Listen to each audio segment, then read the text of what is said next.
Now that the deposed Venezuelan president Nicolas Maduro is facing 4 federal charges, what is the likelihood that they will actually hold up in court?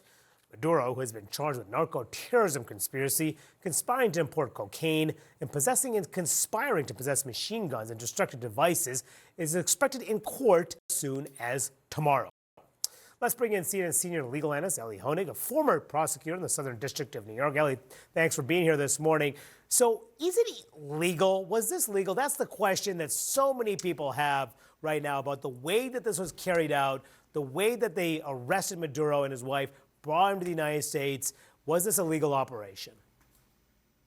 Well, Manu, as we sit here on Sunday, January 4th, there's no way that I nor anyone else can give you a definitive answer to that question. That's part of what makes this case so remarkable, so unusual. But the good news is we will find out, because I assure you that once Maduro gets lawyers, one of the first things they will do is challenge his arrest. They will argue that the manner of his extraction from Venezuela violated international law. They will argue that he has something called sovereign immunity, meaning he can't be criminally charged for his actions as the leader of another country. We will get rulings on those issues from the court. I suspect that these charges will hold up, and here's why.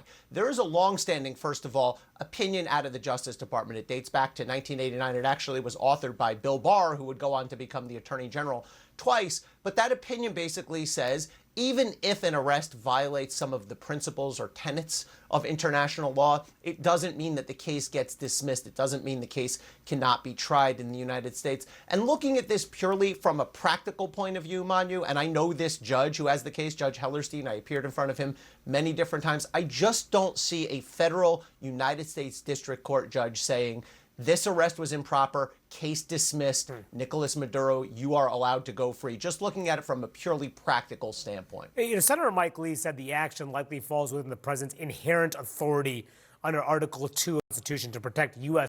personnel from an actual or imminent attack. Does that hold water?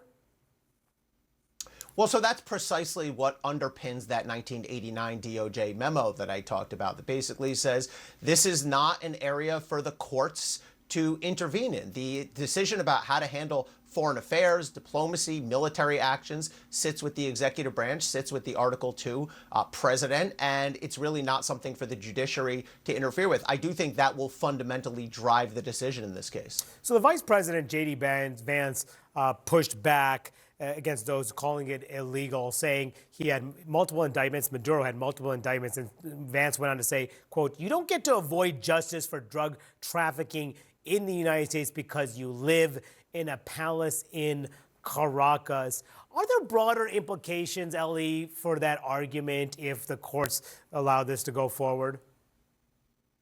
Yeah, I think there are. I think that's a bit oversimplified from the vice president. I mean, if it was as simple as if the leader of a foreign nation commits some act that happens to violate U.S. law, we can go pick that person off and take them out of the palace and bring them into the United States. I'm not saying we should never do that, but I don't think it's quite as straightforward as you commit a crime against us, we can take you out whenever we want. We can bring you here for criminal prosecution. I think there's a complex set of legal and political and constitutional factors here. But I think the charges against Maduro, if you look at them, it's more than just drug trafficking. It's a 20-plus year stretch of narco-terrorism. I think a lot of the answers to these questions that you're raising, Manu, really have to come from the political branch and have to come from Congress more than from the courts. Remember, when this case is being tried in the Southern District of New York, the questions are really quite narrow. I think a judge is likely to uphold this case, and ultimately, Manu, it'll be handled as any other criminal trial. It'll ultimately go to a jury of 12 Manhattanites, 12 New Yorkers, and they will decide Nicolas Maduro's fate. Elie, is this case a strong one against Maduro, or do you think there are holes when you look at the indictment? So I've read the indictment carefully. It appears to be strong. The conduct itself is overwhelming. I mean, we are talking about a 2 decades plus long system that would basically use the government of Venezuela to unite all these different narco-terrorist groups, the FARC and others. And Maduro allegedly sent 250 plus tons of cocaine into the United States each and every year. He engaged in money laundering. He used diplomatic passports to get safe passage for drug traffickers, used violence, weaponry, bombs.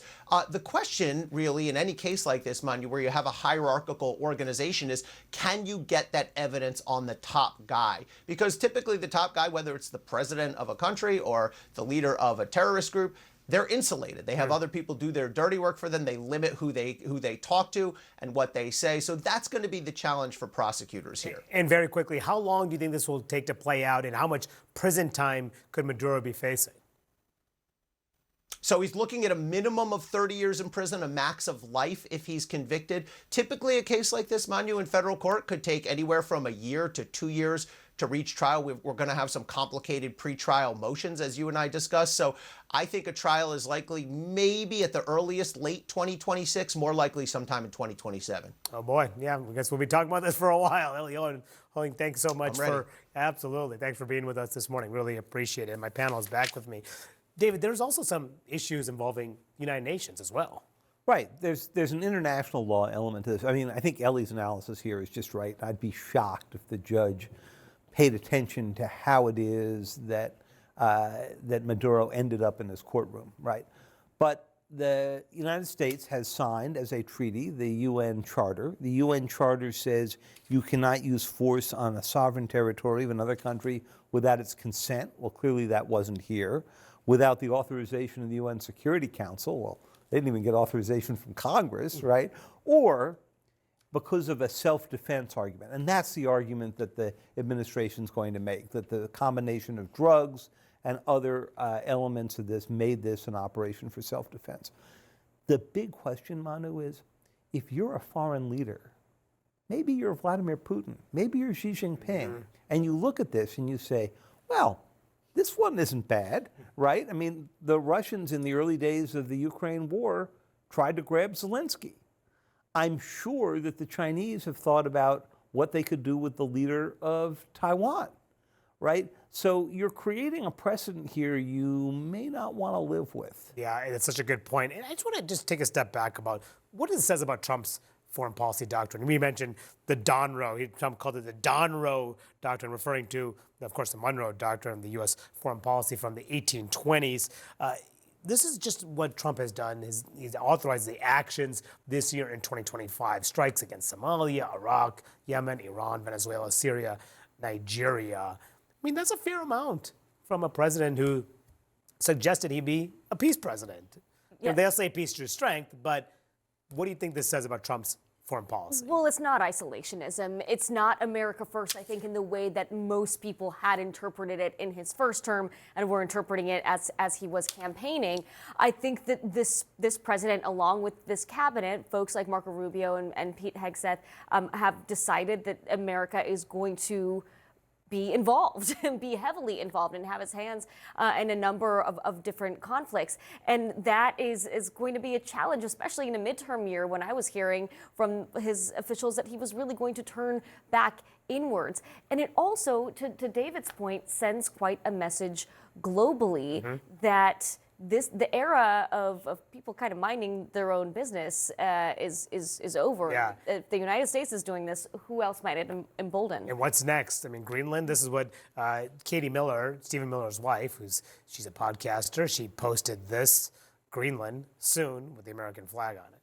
Yeah, I mean, I did see Denmark officials respond to that tweet saying it's a friendly reminder that we have shared interests, that we otherwise get along, which is kind of a notable place to be in right now.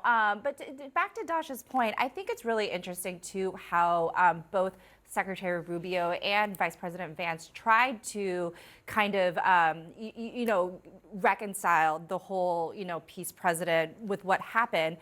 And both emphasized that Maduro had multiple warnings and multiple offers to resolve this in a different way from the United States. And Rubio kind of made that point, say, we tried to resolve this peacefully. We understand that this president is the peace president, but it is a contradiction that they're going to have to really explain and confront in the coming months. And they haven't really explained a whole lot, as we discussed earlier, much more ahead, of course.